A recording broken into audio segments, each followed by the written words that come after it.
there's a transformation happening right now. We're figuring out that we can make things smaller, and then they can have more wider variety of applications, and then make things larger to capture more specific kinetic energy inputs that we're getting right now. And that's pretty incredible to me as an engineering nerd and a renewable energy engineer. It pumps me up. And that's the best kind of science, technical science. If you're like me and Richard at all, where you just like to know how things work in general and kind of start to see how the pieces come together, the energy market is just fascinating within the US. And even outside of the US, energy markets are really incredible. There's just one tiny problem with all this solar electrification. Solar is unbelievably effective during the day and unbelievably ineffective at night. If you're listening now and you're confused as to what I mean by this, you should know that the Supreme Court determines what the law means when it reaches them, but Congress writes laws. Ideally, the problems that we're solving are the ones that are truly problems for the American public. I think sometimes these things happen and people just don't understand the gravity of like what they mean. But that one had such long-lasting implications to me. What has happened is that this system, for all of its intended structure and performance characteristics, is gameable. Hi, welcome to the XY Chromies, Confidently Uncertain, a show where two Army vets turned renewable energy engineers discuss veteran issues, science, geopolitics, and everything in between. I'm your host, Pearson Guest, and I'm joined as always by my co-host, Richard Ellis. How's it going today, Richard? Good afternoon, Pearson. Good to see you. Yeah, it's good to see you too. Awesome. Well, today's episode is number 17. But before we get into that, we're going to cover some good news. In a world dominated by sensational doom and gloom news, we felt it would be nice to start each show off covering some good news and a story and share our thoughts about that story. So today I have the good news story. So let me pull that up and make my face very white for a couple minutes. So this happened actually July 10th, 2024. However, we were covering certain Supreme Court rulings, some Project 2025 stuff around that period of time, and other major news cycle events were happening. So this one fell a little bit under the radar. But basically, a newly signed bill that boosts nuclear reactor deployment in the United States, and it's called the Advance Act, actually. Biden signed the Fire Grants and Safety Act into law, chalking up a big win for our nuclear power industry. The bill included a bipartisan legislation known as the Advance Act that will help us build new reactors at a clip that we haven't seen since the 1970s. The energy demand is expected to grow over the next decades as data centers, electrical vehicles, and industrial processes all search for clean and reliable source of power. Nuclear will be a part of that solution, which is why the United States is already committed to tripling our nuclear capacity and is making moves to help secure our clean energy future. But in order to do that, they needed legislation like the Advance Act, to help speed up the deployment and licensing of new reactors and fuels. So what this does is it incentivizes competition. So the Advance Act builds on the successes of previous legislation to develop a modernized approach to licensing new reactor technologies. The Advance Act directs the U.S. Nuclear Regulatory Commission, or the NRC, to reduce certain licensing and application fees and authorizes increased staffing at the NRC for reviews to expedite the process. It also introduces prize competitions that the U.S. Department of Energy can award to incentivizing deployment. These awards are subject to congressional appropriations, but will cover a total cost assessed by the NRC for first movers in a variety of areas, including the first advanced reactor to receive an operating or combined license. So this will quicken the pace for innovation, get shovels in the ground sooner, and start building more domestic reactors. This past year, the NRC certified the nation's first small modular reactor. These are SMRs. If you are in the energy industry, you might have heard that term thrown around. It also issued its first construction permit for a non-light water design as part of a project we are supporting through Advanced Reactor Demonstration Program. Advances in microreactor deployments. Another development in this bill is to focus on small reactor technologies known as microreactors. These compact reactors will be small enough to fit on a semi-truck and can be deployed around the country, including remote stations and military bases for reliable heat and power. The Advanced Act directs the NRC to develop guidance to license and regulate microreactor designs within 18 months. It also eliminates costs associated with pre-application activities and early site permits at the DOE sites or at other locations that are critical to our national security. Both should expedite the demonstration and deployment of 2 microreactor projects that are being pursued by our military right now. That's at the Alaskan Elson Air Force. I don't know how to say that. There that have a microreactor at its site as early as 2027 is the target, and then one in the Idaho National Laboratory around the same time frame.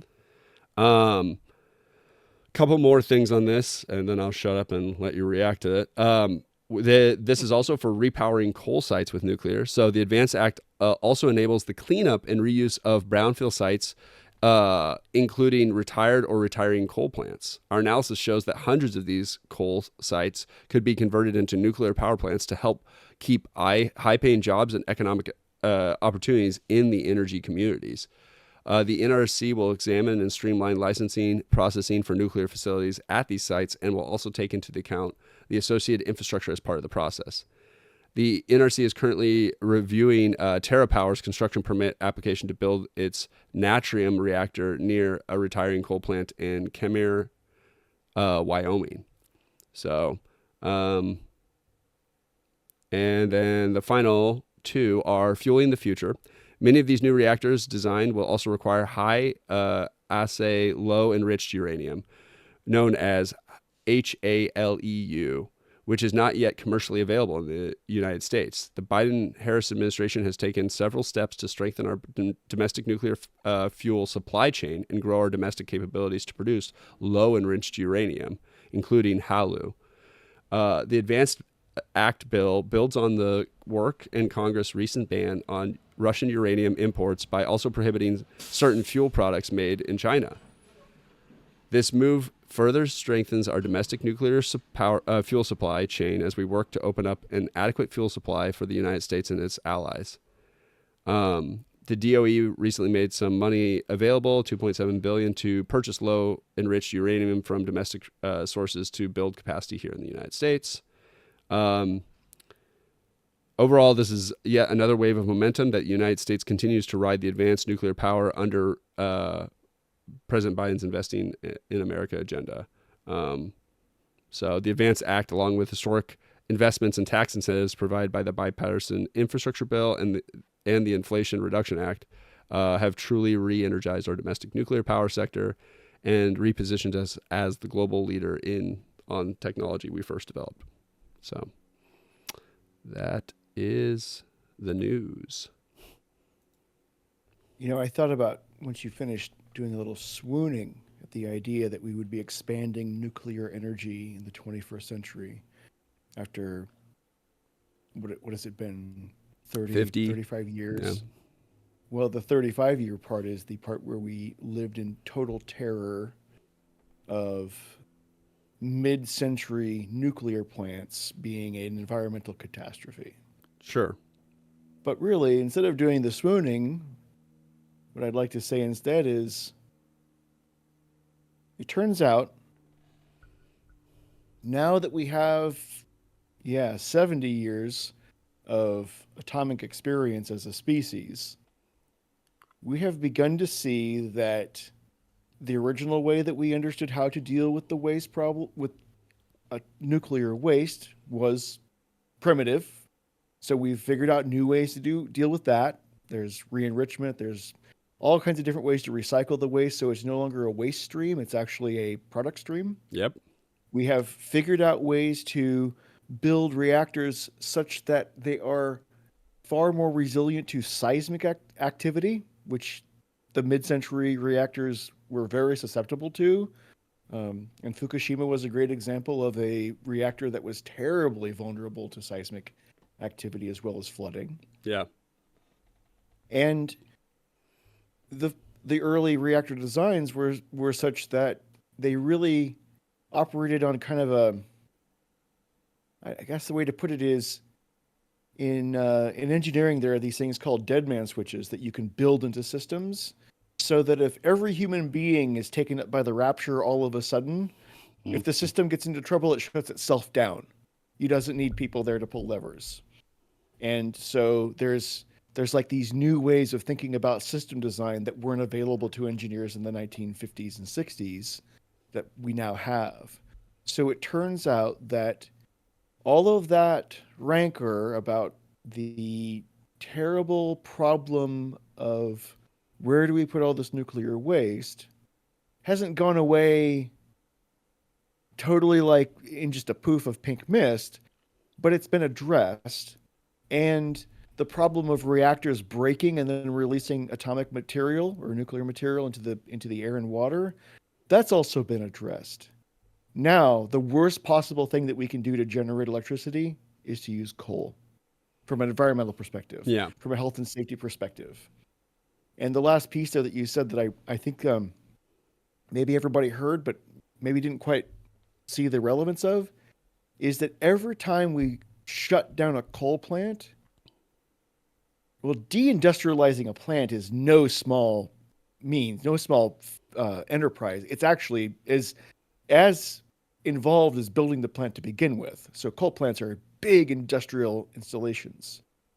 But what is generally kind of left over after they're done is the substation lines coming into the plant. In other words, transmission lines are deadheaded right where that plant was. So now, if we are clever, we can put any kind of energy technology or storage technology right there at that power transmission head, and build our grid back from that new technological installation with existing infrastructure. This is great news, by the way. Yes. So what I was looking up, because you brought up a really good point,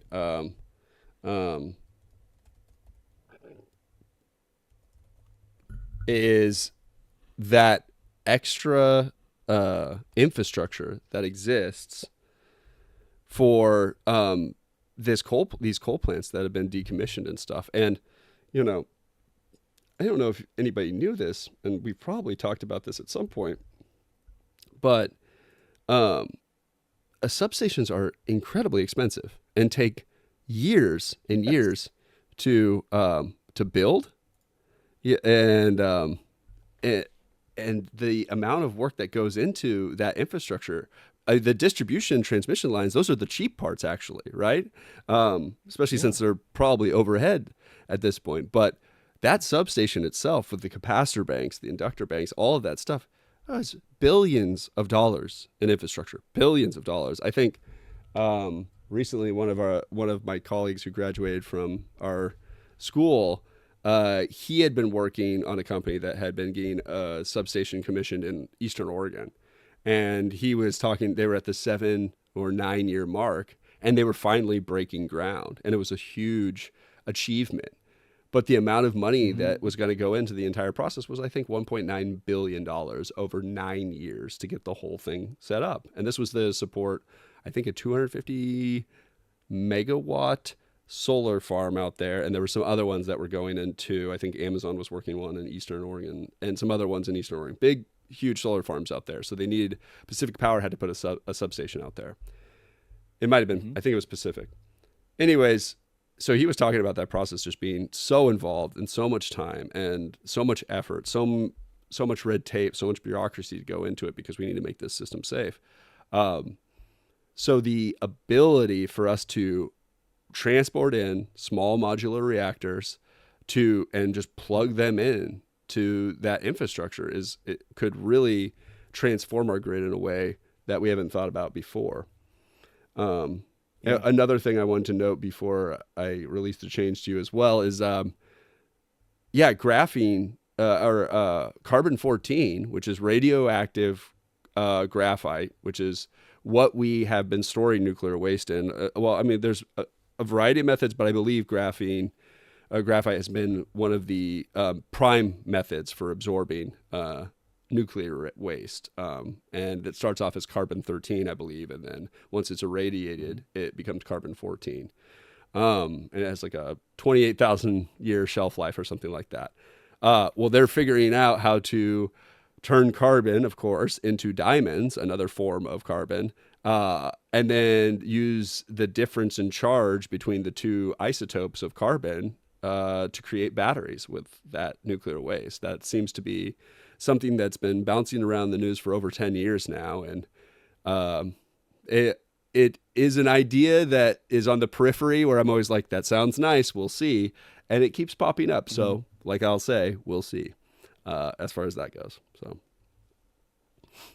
in other news, so you just talked about the technology around fission, nuclear fission. yes. To break apart. And I think it would be a fool's errand for me. Maybe you have it totally, the entire lecture on how fission works to go into it. It'd be a fool's errand for me to do it here. But fission means to break apart the nucleus of an atom. And when those nuclei disintegrate and become the next thing on the periodic table, and we're talking about uranium and plutonium, it gives off heat, which is a really cool consequence of the energy stored in the atom. And it really only works for our klutzy, clumsy macro science at this point with really big nuclei compared to all the other nuclei that we come into contact all the time. Nuclei that are already kind of unstable and they're just waiting for something to shake them a little bit. That's how we get these neutron reactions. And neutrons are part of atomic nucleus. So the other thing that sometimes we talk about or hear about in the news that seems like we're doing a science fiction reporting is nuclear fusion. Mm-hmm. So fission and fusion have the same problem in our language as push and pull do. They start with the same damn letter. Mm-hmm. And you really have to focus to pronounce it correctly to get into the word. But fusion is the opposite of fission, which is to say to cram protons together in a nucleus, to cram the subatomic particles into a nucleus to make it larger. And this is for all intents and purposes, the exact scientific process that's happening in our sun, and it gives off heat too. So both processes, fission and fusion, give off heat.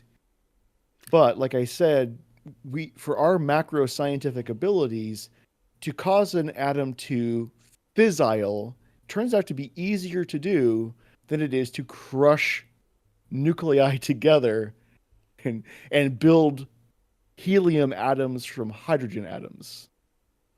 But nuclear fusion is one of the other emerging technologies of, as we used to say in the 70s, power too cheap to meter. Yeah. And it turns out that we have fusion reactors as of today. They're at the national labs and other research facilities where they can fire up a bunch of lasers, smash together some nuclei, and get a reaction that puts out more power than you put in. And the one with thing an asterisk, with yeah, there's a lot of asterisks by that, but yes, essentially precisely. that is true. A scientist would go in here technically. Yeah, right, and that's the best kind of science, technical science. But what it can't do yet is produce output energy at the scale that it needs to produce it to be a viable market energy production. Because right now what they're getting is, if your power input is 1, they're getting 2 Hold out. on, Richard. Can you hear me? All right. So where we're at with fusion technology, we're getting about double the amount of energy out as we were putting in. This is great. We needed about 15 to 1 for it to be commercially viable. That is to say, to build the plant, to power up the reactor, to maintain power to the reactor and to be able to justify all the commercial installation and industrial installation investments to put a fusion reactor online. And when that time comes, it's going to be very interesting. And one of the ways that we need to get there is to make the current grid that we have as robust as possible. Just producing a viable fusion reactor is not sufficient for fusion electricity, fusion energy, to be a meaningful replacement for all other human energy enterprise. And one of the most important things to think about with regard to setting up a fusion reactor and getting it going and working at scale is a large amount of input, Yeah. which can come from fusion plants. Yeah. And that's why this is great news, because these two technologies are maturing together. Or one is very mature, thankfully, and Yeah. the other one is maturing on the experience that we gained from fissile technology. And we're going to be in a very good situation here soon. Yeah. The energy landscape is really going through it really depends on which technology we're looking at, but what seems to be a common trend across multiple different energy landscapes is smaller or modular versions of larger systems that either capture or convert some form of energy that is produced by the sun or kinetically secondarily by the sun, or some other kinetic measure. We're capturing that energy and we're converting it into power. So I'm a hydropower designer by trade. I work at a company that designs a lot of dams and hydropower systems. And I actually interned at a micro hydro company before I worked for the one I work now. And micro hydro is a thing now. And, modular systems where we can just plug and play on a pipe if there's some excess pressure, over 70 feet of head and, more than 5 CFS of flow. And you can put a reactor, you can put a pumpus turbine on there and recover some power with these modular micro turbines. Same with methane capture. There's modular methane capture units out there that fully convert the methane all in one right there through electrochemical processes, and convert methane into clean power. We have small modular reactors, the new nuclear option. So we're sizing down the size of batteries as well, and sizing them up. We're sizing wind turbines up higher and bigger as well on the flip side of things. So we're making batteries bigger in the fact that we're reinvestigating our reservoirs right now, and we're actually converting them into, or at least there's plenty of designs looking at converting these reservoirs into large batteries with pumped hydro would be another thing. And that's long duration energy storage, or LDES. So there's a transformation happening right now. We're figuring out that we can make things smaller, and then they can have more wider variety of applications, and then make things larger to capture more specific kinetic energy inputs that we're getting right now. And that's pretty incredible to me as an engineering nerd and a renewable energy engineer. It pumps me up. And I'm pumped about the nuclear stuff too. I'm an energy opportunist. I honestly look at our grid and I go, why isn't it roughly 5 to 10% of each, right? Or some, variety. We should look like a pie of input. It shouldn't just be, 70% natural gas, 30% coal. We need a variety of inputs. We need 20% hydro. We need 10% whatever, so. From a consumer perspective, it's better if we have an energy portfolio than if we have one single source of energy. Absolutely. Because single sources of monocultures of anything it turns out, are not good. Ask and we've done this bananas. to our forests. Yeah, we've done. Yeah, do a search on the internet sometime for the history of the banana, and you're going to have your hair blown back, because that's what's happened since the 19th century. Is that someone will find a banana varietal that they like the taste of. They go ahead and plant that particular banana's clones on every single tropical piece of ground that they can till up, until some weevil or some fungus gets out of control, wipes out the crop, and then they find a new varietal of banana. So our modern, yeah, the modern banana that we're eating is a different thing than what maybe even some people's grandparents could buy and consume. Yeah, they've gone through But a couple the iterations since the 70s. I'm pretty sure. Uh, not totally, not to tilt the scale into one variety, because I think we actually have a number of banana varieties for the first time in a long time.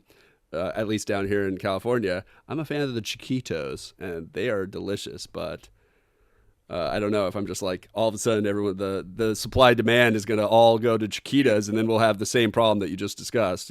Because you're absolutely right. That's the whole reason I brought up the bananas is monoculture of anything makes it susceptible to some type of plague, some type of disease, some type of invasive predatory to whatever the species we're talking about.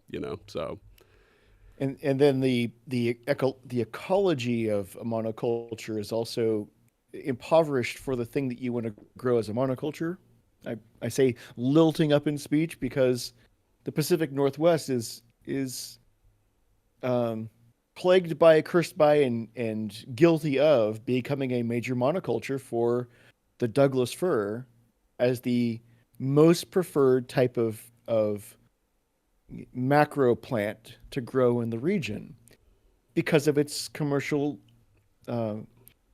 let's see, how would you want to put that? Because of its uniform nature, its growth rate, and its commercial quality as a as a building tested material, building yeah. material. So, boy, we have 9 tangents here today. I'm going to go from bananas to lumber specification, but I there's a never whole can grading escape the system. lumber industry. Ever since I was 13 Nope. and 14 and I was bucking trees out on my property for a couple years, cutting trees all summer, I'll never escape the logging past. I guess that's the Nope. Oregonian psalm. You and I both have Douglas fir pitch in our veins at this point. And Proudly. so when The these Douglas fir is a great tree, not to besmirch it. I hope that spruces can still remain within the plethora of our conifers within Oregon, because we have a good amount of different variety. But yes, Mhm.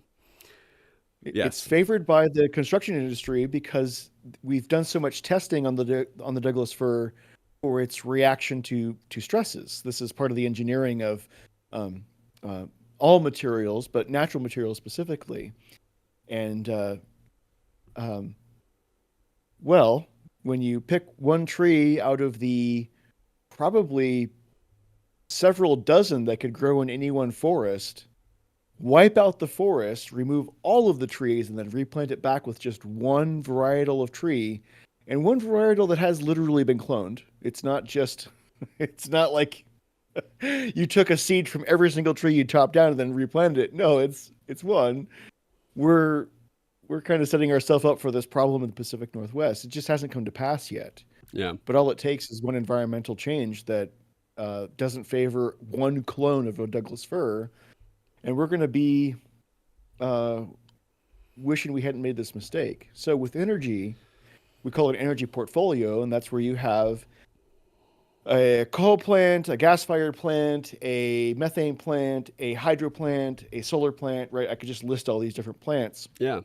And they're sized appropriately, distributed appropriately, and integrated into the grid appropriately, so they all participate in the project of energizing the grid, and they all do so in such a way that is economically viable. The ROI is enough to justify building the plant. Now, something you said about using pumped hydro as a battery, there might be some in our audience who find that to be a novel idea because aren't you using energy to pump water uphill into a lake and then you're going to drain it back out again? There's no such thing as a perpetual motion machine, Pearson. How Well, can I we hope do they're that? Googling DERS right now. You could be Googling DERS. I brought it up last, I believe last podcast I had mentioned DERS as well. But yes, distributed energy resource.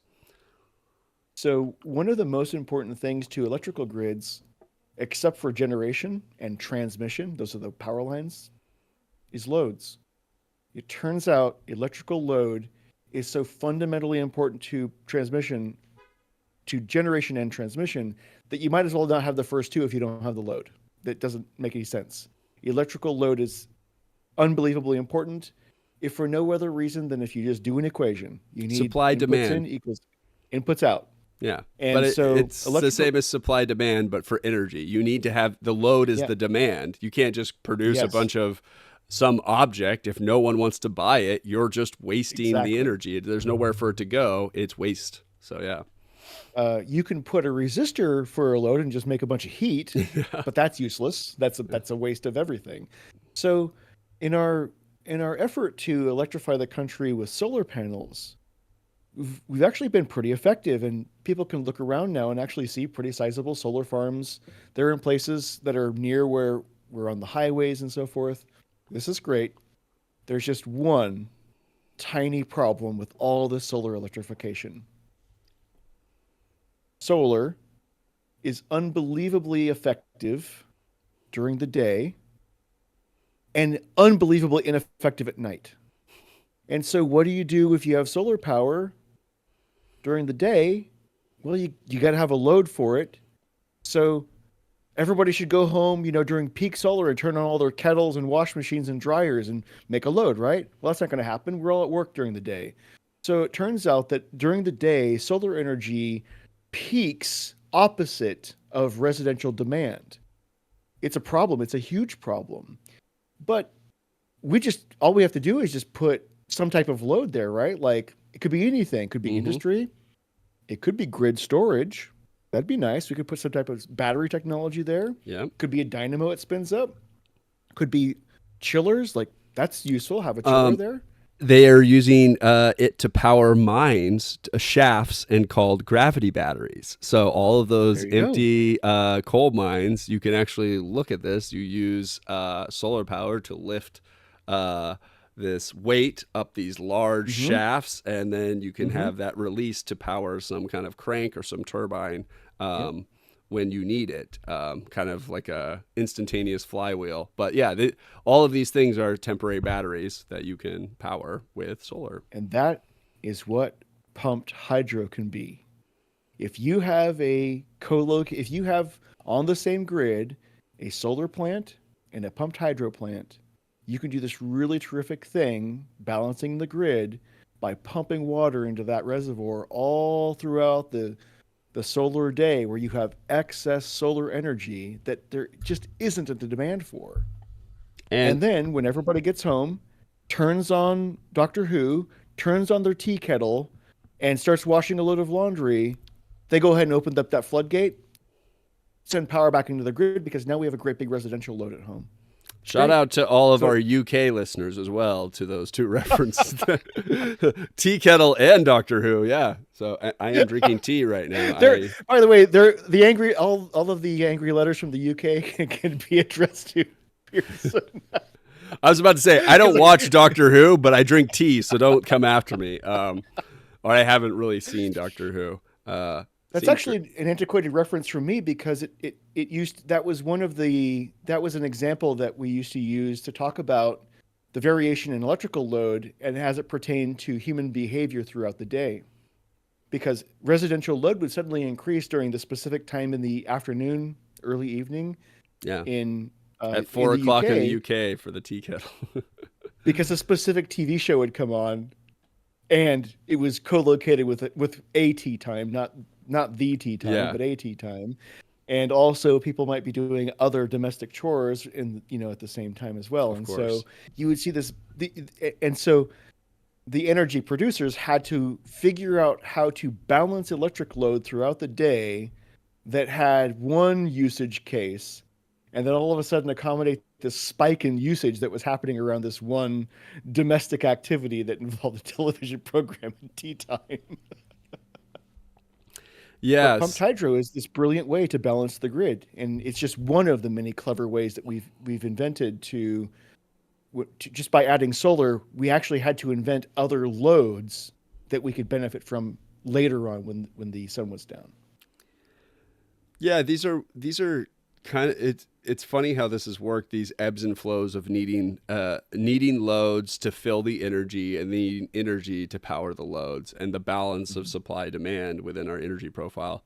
Um, and how it's skyrocketed over the years now to the point where we're finally we're starting to see with the first real installed battery storage revolution that's happening right now. We are seeing the costs will start to get pushed down. We will see some of these problems moved out of the way, but we're seeing the effects of the distributed energy resource.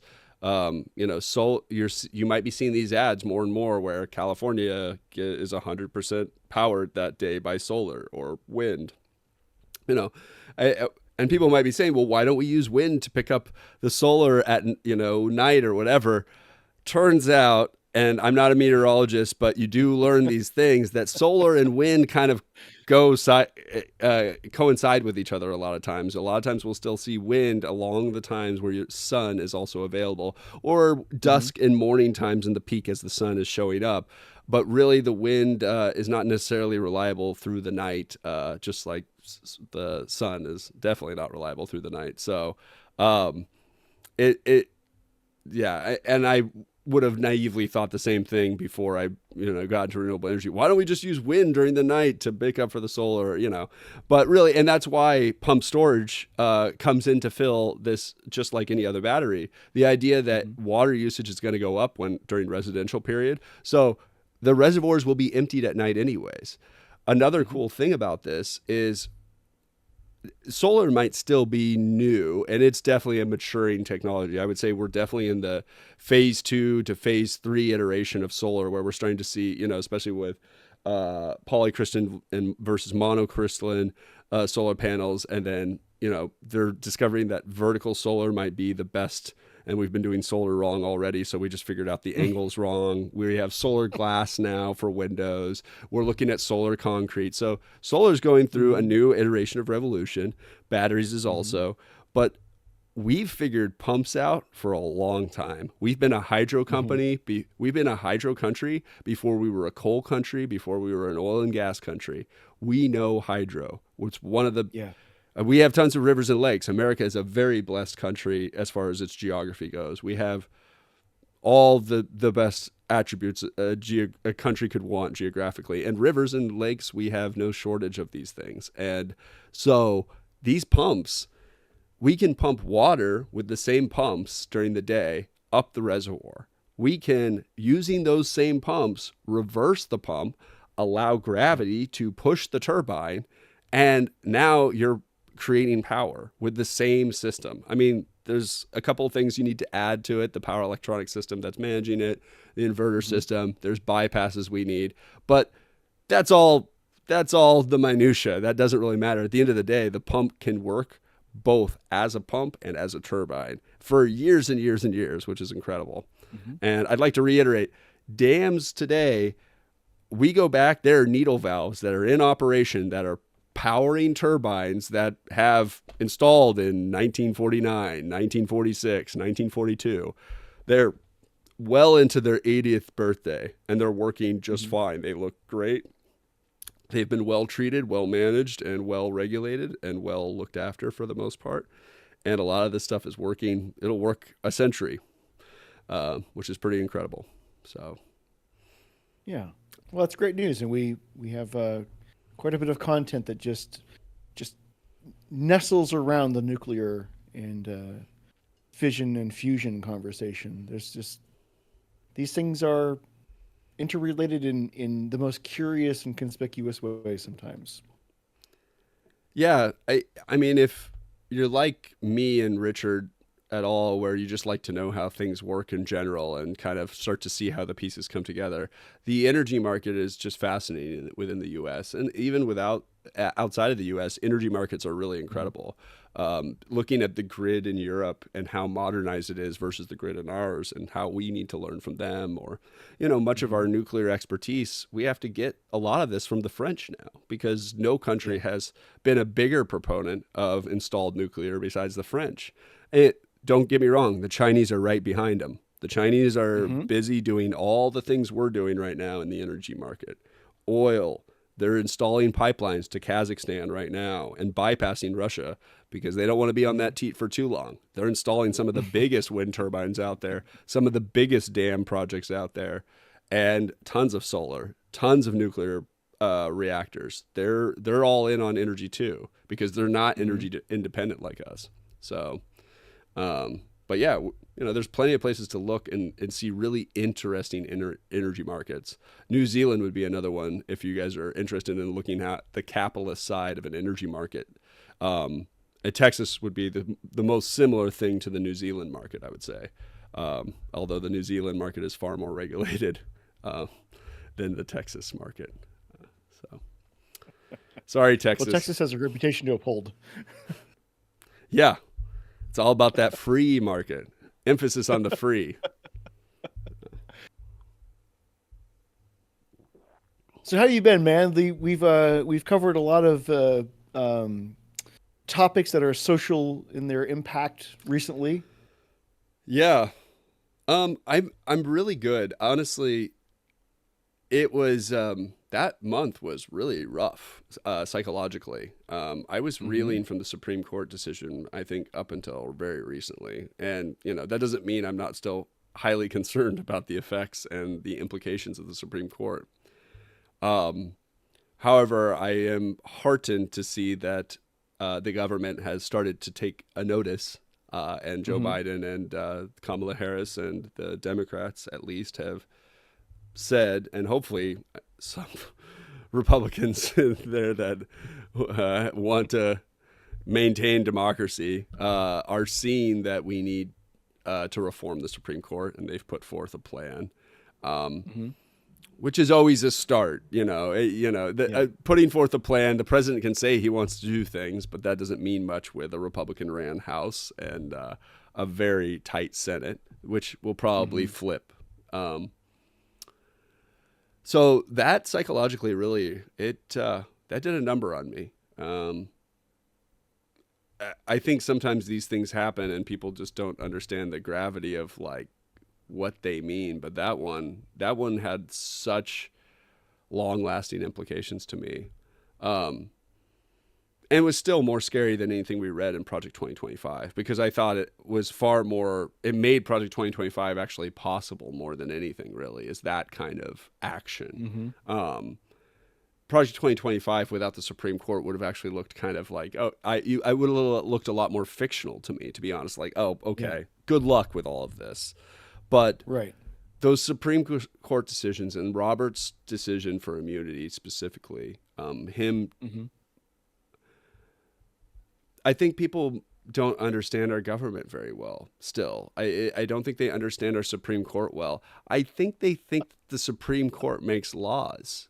I think a good portion of our Yeah. country thinks that the Supreme Court makes laws, and they do not. If if you're listening now and you're confused as to what I mean by this, you should know that the Supreme Court determines what the law means when it reaches them, Mm-hmm. but Congress writes laws. The president can, and the executive can write some legislation or put their input in on something. Mm-hmm. They can help. Uh, but basically, or the Senate can also write some stuff and put it to the House. The House can write some stuff and Yep. put it to the Senate. But either way, the Congress is the one who creates laws. Um, the president signs them into office, or they do not. And if those laws are tested at the courts, because eventually they will be, that's how laws work. They're tested against the courts, and then they start to become defined by the courts more over Mm-hmm. time as as time passes and the context of that law is more fleshed out based on cases. The Supreme Court does not write them, and they should not, but they have been. They have been rewriting the 14th Amendment. They rewrote the Article 2 of the Constitution. They've been rewriting the Chevron difference so completely that, I mean, Congress should be worried about the amount of power that the Supreme Court has taken from them and the agency that they've taken from them. Um,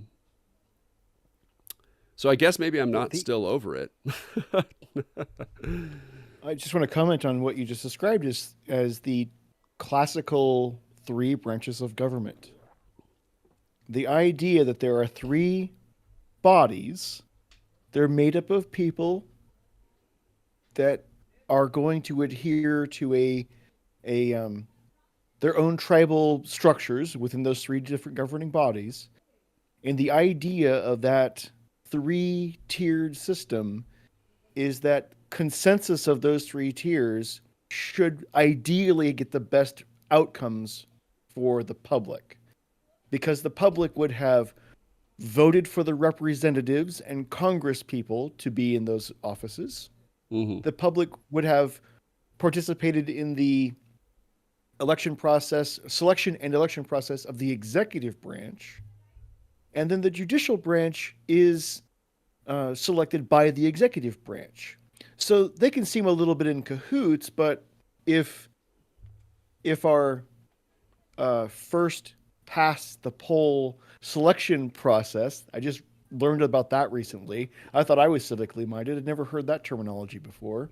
That's who wins elections, the first to pass the poll. Hmm. Um, that changes occasionally, and so we get a different party system behind who's the executive. And so, if it works out, then it means that the judicial branch has representation within its structure, within its tribe, to be representative of the public. What has happened is that this system, for all of its intended structure and performance characteristics, is gameable. It can be gamed, and it can be biased, and it has been. And that is the problem that we're seeing right now, where decisions will be, laws will be reviewed by our Supreme Court, uh, judgments will be made by them, and we will get these rulings that come out that they might seem like they were a settled law for 40 years now, and the next thing you know, we're just tearing up the paper and throwing it up in the air and starting all over again, because apparently that ruling from the 1970s, I guess, is unpopular with that particular tribe. Well, And and so now some we of have these, this new paradigm. well, and some of these Go ahead. cases are completely hypothetical. They're not even real Mm-hmm. cases that have been. So the Supreme Court is making rulings and setting precedent off of things that never really happened. Yep. Um, you know, what was crazy about the immunity case is Donald Trump's lawyers didn't argue that Donald Trump broke the law. They didn't argue that he didn't do it. They argued that he should be immune from criminal prosecution because they knew he had broken the law. And they didn't think, they thought he should have been able to do what he did. And that the Supreme Court would have been like, well, of course he committed crimes and so on and so forth, so he's not above the law. And they didn't expect to get, the Supreme Court actually gave Trump and their lawyers more than they even asked for in that ruling. What was crazy to me is the lawyers originally in Colorado, the case that this was before it made it to the Supreme Court, had put forth that if Trump designated someone was a threat to national security within the U.S., it was within his purview to order SEAL Team 6 to assassinate his political opponent if they were deemed a threat to America. And they argued that that was above, that he would be immune for that because he was carrying out the duties of his office, which was protecting a national security. And John Roberts didn't mention this argument at all. The only person who did was Sotomayor in her dissent, was the only one who mentioned, like, hey, these lawyers brought this up. And John Roberts said, sure, that's okay. I'm ignoring it. I'm not even that I entertain it. I'm just like, give him blanket immunity for all official acts. But you know what? He had conversations with John Eastman. He had informations with Rathesberger. He tried to put pressure on Pence directly and Georgia and Brian Kemp and Raffensperger. He called them. He told them, find elections for me, find votes for me. All of this, Roberts said, is an official act. We can't even question this. We can't even Doesn't question pass it. my test. It doesn't pass my logic test. That's a bozo bit right there.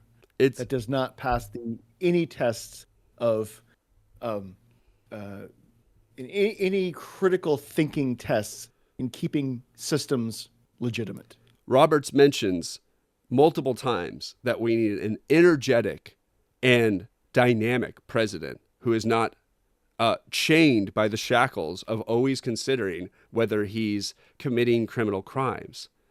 But not once does he ever mention, do the people deserve a president who's actively committing crimes? Like, why would that be okay? Why should a president be able to commit crimes and be above criminal immunity? Shouldn't we be concerned about that? You know, Obama drone struck one of our people who had defected and was an enemy of the, I mean, he was a traitor, but he did drone strike a citizen, an American citizen. And guess what he did? He went to the Council of Law Review, because this is what a president has to do when they think before he pulled the trigger or ordered the hit, he had to make sure, he was like, hey, what I'm doing, is this criminal? That's what you want. You want your president to find out, hey, am I breaking the law because I don't want to break the law? Like, what am I doing? Am I going to get in trouble? You want someone who's going to be, who first is going to check themselves and go, wait a second, am I breaking the law? Or Roberts throws all of this out. He doesn't mention the people at all in his 125-page ruling. And much of this Supreme Court rarely mentions the people. They don't care about the people. I don't get a sense that any of these rulings are for the people. Overturning Roe v. Wade, the majority of the people, as we saw in the last couple of elections, we know where they stand on women's autonomy and women's rights. And yet, the Supreme Court thought, no, we will execute the will of the minority because it's within our political alignment. You know, this is highly concerning to me. Damn it, we're back to talking about the Supreme Court, but I don't know how it happened. Well, where we had left off was our discussion and thesis of how we try to solve problems using laws and using a governmental system. And ideally, the problems that we're solving are the ones that are truly problems for the American public, like quality of life problems, access to technology that doesn't harm us, and we would use in the fantastical fantasy world that the founders of our country probably thought that they were creating systems for. We would adjudicate new things that came along, determine their public good, and then weed out the things that didn't have public good and integrate the things that had public good. And that's not so problem solving as though we were trying to find the best solutions for the public good. That's going to be problem Y in my formation of the my model. But what it looks like our Supreme Court is doing is solving problem X. And problem X has all these wonderful justifications for what public good it's solving, but it's the public good that doesn't matter to the rest of the public. What you're describing doesn't fit my test case for the best possible outcomes for maybe me as a citizen. Maybe it doesn't affect me at all. Maybe I'm just scot-free. But you know who I also worry about? I've got a handful of nieces that are in their 20s. These are all women that are going to be affected by laws that are created that interfere or impact their sovereignty as citizens. And I care a lot about what happens to them because they're my nieces. I care about them. And it turns out, from the most cynical biological perspective, your brother's kids are the ones that are most important for your genetic survival. Yeah. It's as just, and patriotic American, I care about Yeah. my fellow citizens' Totally. autonomy and freedom. And I understand that when I say freedom, we're not all free to do everything and whatever you want. This isn't an Yeah. anarchy. I mean, the most freedoms that the most people can have. Of course, there are Right. always going to be fringe cases of freedoms that I don't really accept, and and you know, society hasn't accepted yet either. But infringing upon other people's rights that are not infringing upon mine. I believe the libertarians have what the non-aggression principle is, like what they Hmm. found their entire ideology on, right? Which is like Hmm. pure freedom as long as there's no violent act stopping my ability to be, Hmm. basically. Um,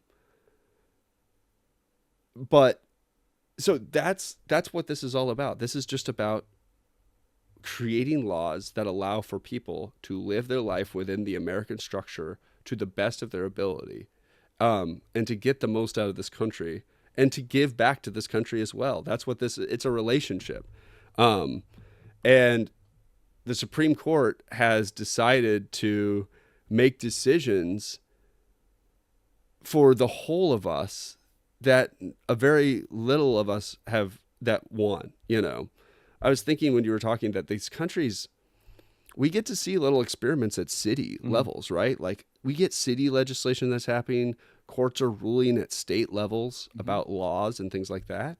And Hmm. sometimes those laws fit well for the state based on their situation, what's happening Right. there.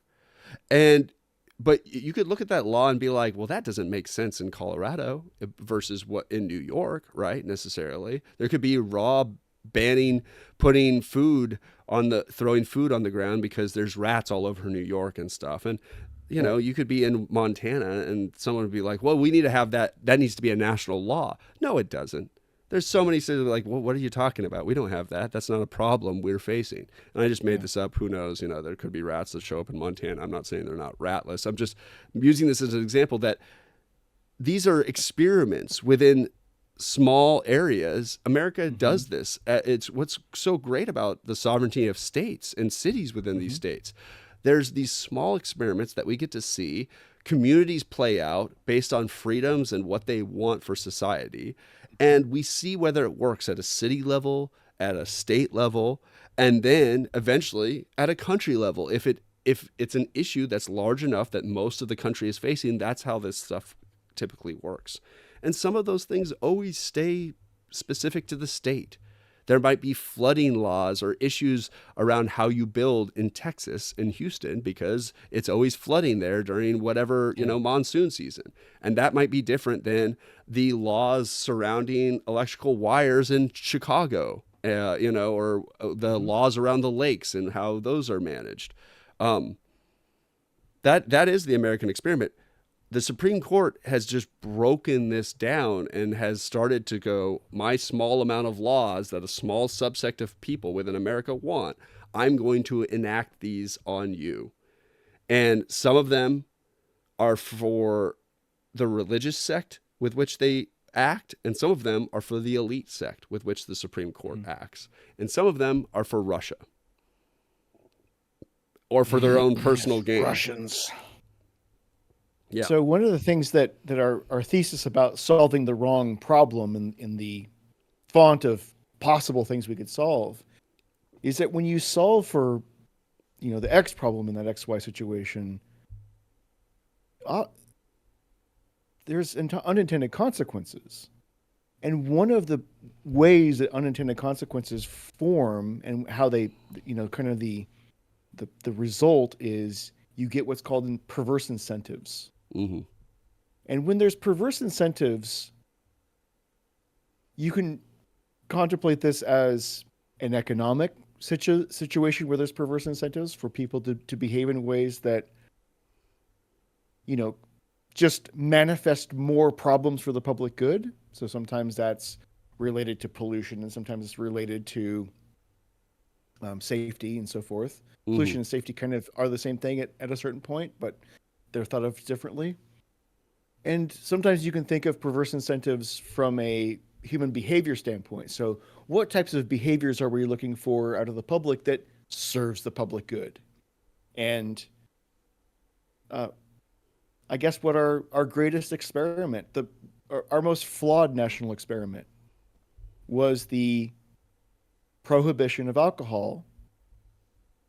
And it was a constitutional amendment that was later another amendment was then enacted to repeal it because it was such a bad idea.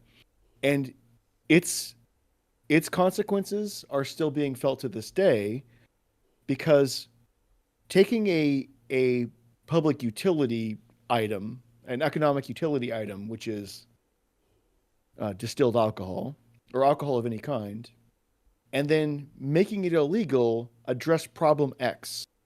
It totally, completely, and utterly failed to address problem Y, which is what they were actually going for, or the stated purpose. And not only that, it spawned an uncountable number of other problems for the public. Yeah. Not least of which, violent organized crime. I was about to say, yeah, the butterfly effect is that now organized crime is legally managing a good portion of our financial system in New York. 100 years later, you could watch this happen through the Prohibition era, the rise of organized crime around Prohibition, the collapse after Prohibition happened, and then the reorganization through the Italians mainly, and the mob within New York, and then the RICO collapse of the Italian mob. But then a lot of them had already moved into casinos, and then adjacently, and then into finance. Yeah.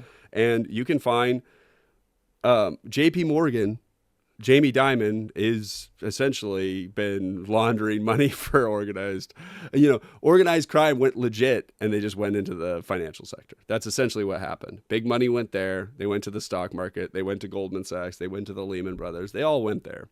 So I mean, good on them for getting a legit day job, but that hasn't necessarily netted the best public good, the best public outcome. No, I mean, it's better, I guess, than them being organized crime, or it's not, because organized crime was like direct violence upon people. Now being in charge of the financial sector, it's like direct violence. It's like passive violence upon all of us because of like things like the financial housing crisis and other things. So I guess once it reach. Yeah, and once again, it's so much harder to prosecute these people for these indirect crimes as opposed to like, it was so much easier when, there was gangland shootings, I suppose, to kind of look at the direct agitators or the people who are imposing violence. How do you catch people who are running the banks that are performing financial crimes if they've legalized all the financial crimes? So yeah, it's a tricky pickle. So if making a medical procedure like abortion illegal satisfies a small population's interests, like it's an opinion, it turns out it's not based on anything actual, it's just their opinion. We can just use the prohibition model for exactly what we'll see happen next. Now, when I say exactly, I mean the way that things go underground and become a network of other crimes being committed that cluster around it. There's just no way to compare abortion to alcohol as a financial instrument. Like it's a major economic part.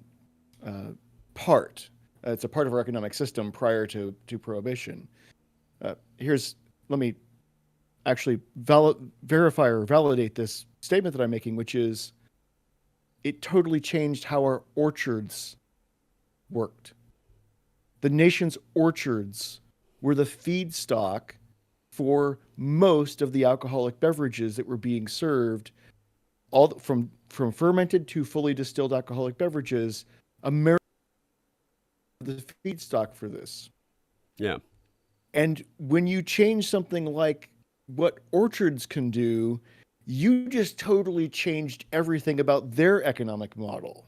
Because before, orchards only really can sell a certain small percentage of fresh fruit. the season's too short. It's not a year-long season, so they have a season to operate in. And outside of that, you have something you have to do with a whole bunch of fresh fruit that you can't move and sell. Yeah. So you can can it. That's nice. Canned pie filling? Delicious. Who doesn't like a canned pie filling? But you know what really is the best ROI for an orchard? Fermenting that shit. Yeah. Distilling So- it. Sorry, distilling and fermenting, whatever. Yeah. Yeah. Alcoholizing that shit. Yeah. Ethanolizing that shit. It's fundamentally more transportable. It has a higher ROI than any fresh fruit or canned fruit is ever going to have.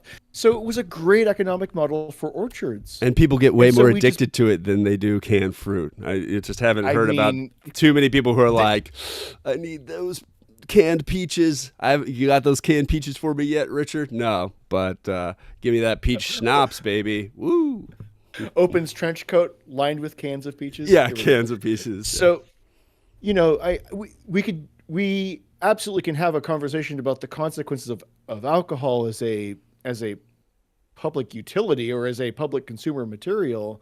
That has its own issues, but you don't solve those issues, the social issues, by canceling the product. You solve those issues by creating the opposite of perverse incentives. You create non-perverse incentives.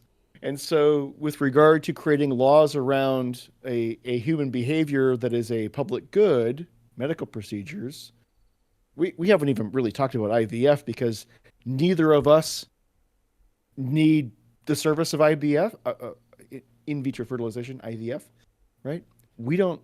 I'm not participating in making a family. Your family creation has been performed already. You're good I to snipped go. myself. So Yeah, it's totally. over. If Sarah gets pregnant, that's a way more complicated conversation that I'm. We probably won't bring that to this forum. Yeah. But IVF actually affects thousands of American households. Probably, yeah, It's quite a and few. it's in the crosshairs because of the complicated nature about who actually uses IVF and what goes into the IVF apparatus. In other words, you're donating genetic material from two parents. There's markets that form out of in vitro fertilization systems. So, you know, there's all these complicated things. I guess we have another orchard analogy, perhaps.